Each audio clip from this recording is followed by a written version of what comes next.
Welcome to Chasing Hard podcast, where we talk about chasing hard after God, trusting God when life doesn't turn out the way you planned. If you've been alive for any amount of time, I'm sure you've experienced at least one life altering situation that didn't go quite like you thought it would, that didn't turn out quite like you planned. It could be anything from your your childhood, your career, your marriage, your kids, any other relationship or family dynamic. It can. We all have plans. We all have situations. We all have dreams, and sometimes they don't pan out. Sometimes it doesn't happen how we've thought it would happen, how we've dreamed it would happen, how we've prayed for it to happen. And what do you do during those times? I had the opportunity on a regular basis to sit with a group of professionals who walk with people facing real life hard situations. And the term stay well was brought up several times. There was a woman who's a counselor, and she was talking about how she talks with her women clients who are in relationships where there may be alcoholism or some kind of an addiction going on in her husband's life. And for whatever reason, she has chosen to stay in the marriage. She's chosen to live in the home. And it looks a little bit like Called to Stay. I've talked about that on the podcast before, but she's choosing to stay well. And what that boils down to is to be very cognitive of healthy boundaries and healthy rhythms in your life, that you are honoring your emotional and mental health, that you are honoring your physical health, even though you know you've been called to stay, you know you need to stay well. And what staying well in situations looks like, it's different for every situation and every woman, because life is different, situations are different, people are different, women are different, marriages are different, addictions are different, alcoholism is addiction or is different. All these things are different, they're unique, but not uniquely different. Like, some of the things have the same components, and to normalize that part of it is a good thing. To know that you don't have to do things exactly like another person is a good thing as well. Knowing that you have the ability to seek out what you need and to talk with the people you need to talk with, and to pray and hear from God yourself. It's important. It's a real thing. And it needs to be honored and valued, no matter what that looks like. If you choose to stay well in your life situation that looks a little dysfunctional, has some addiction issues going on in the lives of those you've chosen to stay well with, if you feel called to stay, just want to prepare you, if you haven't already experienced it, that you are going to get people who question what the heck you're doing. As I was sitting in the room with these people, the last time I had the opportunity to do that, we were talking about this hard situation that this one of these professionals is in. It's a life-threatening situation, and he didn't ask for it. It's a threatening situation. Again, he didn't ask for it. He didn't expect it. It didn't quite go the way he planned, as he was trying to help this person, and this person who admittedly is struggling with some mental health issues kind of turned on him and began to threaten him. And so that was a hard thing to navigate and to hear. And that's another thing that I want to bring into the conversation is mental health issues, because you may be staying well in a place where there are people that who deal with mental health issues. Again, that can look different. And when I talk about mental health issues, that doesn't mean they're crazy or whacked. Depression is a mental health issue. Anxiety is a mental health issue. There are lots of mental health issues, and there are lots of there's a spectrum, if you will. There are mild issues to extreme issues, and whatever you are dealing with, whatever you are living with, is what you are dealing with and living with. And so to stay well in those situations is sometimes tricky and hard to navigate and can weigh heavily, because if you're dealing with someone who has a mild mental illness issue, you tend to expect things from them that maybe it's out of their realm of possible life behaviors. To come to terms with that is sometimes difficult, sometimes hard, and long, takes a while, and it could be ongoing to learn those things, to learn how to navigate those things, to learn how to stay well with in a relationship, in a house with someone who deals with a mild anxiety or whatever. Expecting that person to perform in a certain way in a particular area of their lives may not be possible. And so you may need to make some adjustments in order for you to stay well.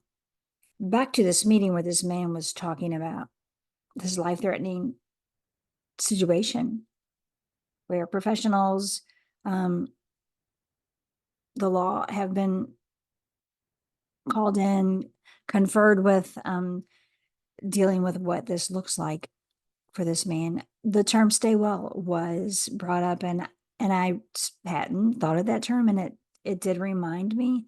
I'd never heard of that term, and it did remind me of "called to stay." It looks similar, because if you're choosing to stay, I think you feel a calling of sorts, and to stay in the situation and to stay well is important. And it could even be a work situation where there's a toxic environment. Maybe it's your supervisor or a boss of some sort, or maybe it's a coworker, and they're dealing with it the way that they need to deal with it as a company, but it still causes chaos and some unsettling in you. But you need the job and you like the job. You need the money and you know this is the place where you need to stay.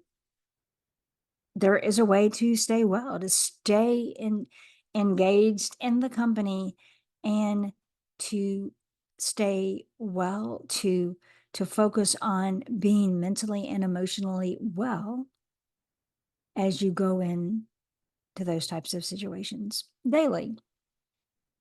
It gets a little more complicated when you have a few different things going on in a few areas of your life. And we discussed that in that room of professional people a few weeks ago, last week actually.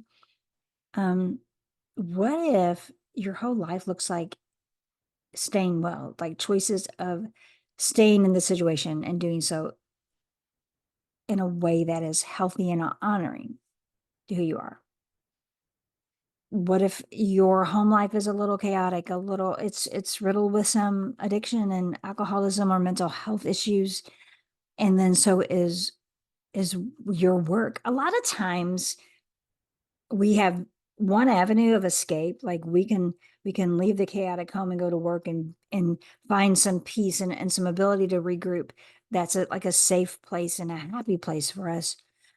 Sometimes it's the opposite. Work is chaotic, and there are some toxic people, that there are some situations that you'd rather not have to deal with, but you get to go home to a safe place and a safe environment, and that is great. That's the best of both worlds. But if you don't have that, like if you're dealing with some chaos and some toxic behaviors at home and at work, it's really important to focus on mental health awareness, mental health issues, being well, staying well for you. It's important for you to have rhythms that feed your soul, that feed your mind, that give you rest so that you can stay well at work and stay well at home.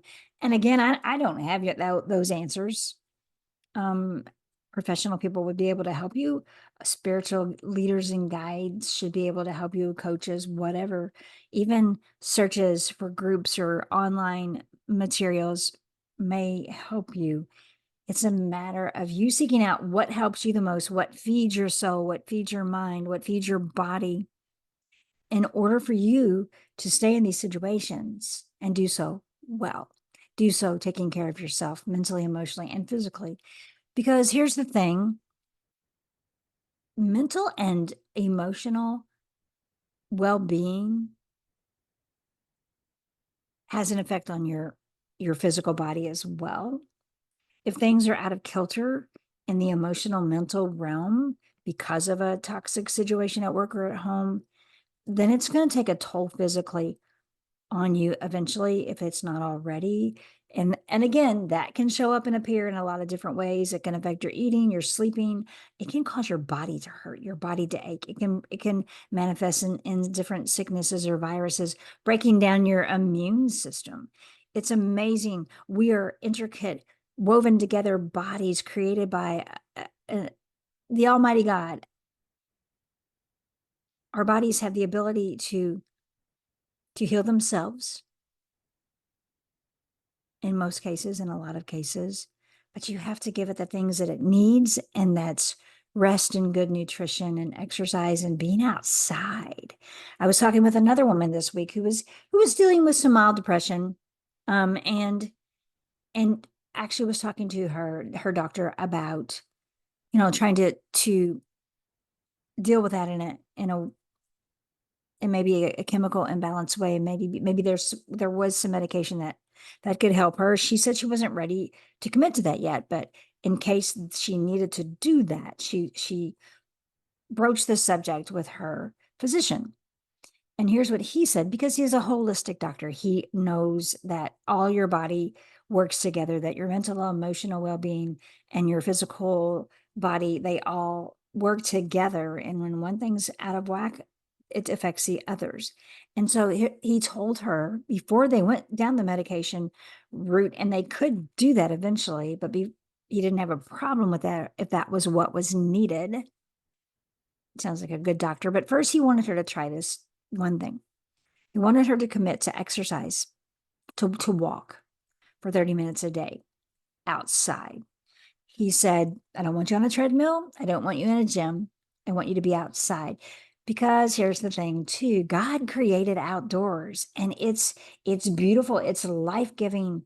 Sunshine is important. And to be outside where there is a briskness, a brisk walk in the fresh air does wonders for our psyche. I was talking with another woman just yesterday who was talking about how her and her family do better. They are better when they spend some time outside, and they know this, and so they try to do that every day. I also know a family that moved recently from the state of Kentucky, which has 4 seasons, and it can be cold and it can be hot and muggy in the summer, and it typically is. They moved to Maine, where there's July, August, and winter. From what I hear, I've not been to Maine yet, so I want to go. And she has 2 small children. And during the winter, they purposed that every day they were going to be outside for an hour. No matter what the weather was like, they were going to be outside for an hour, enjoying all the elements and enjoying the creation that all around them that God has put into place. Her kids are young. One's not even a year old yet. So I don't know how that worked for them. I did see pictures that they were bundled up. They were walking by the shore. But they understand the benefits of exercise and being outside which can be different. Like you can walk and exercise and be outside, and then you can just go be outside. Both things are good. Both things are healthy.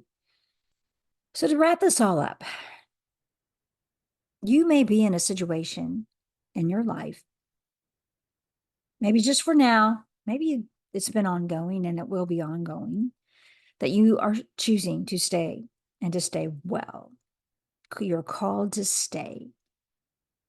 I applaud you for your decision. No matter what your decision is, I applaud you for making a decision and honoring the choices that you made.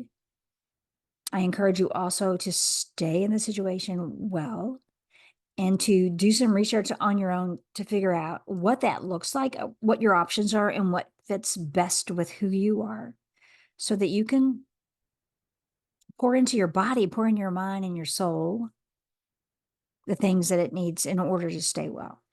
Because living in situations that are trying, that are taxing, living with someone who deals with alcoholism or addiction or a mental health issue is wearing. After a while, it wears on you, even if you are doing things that feed you.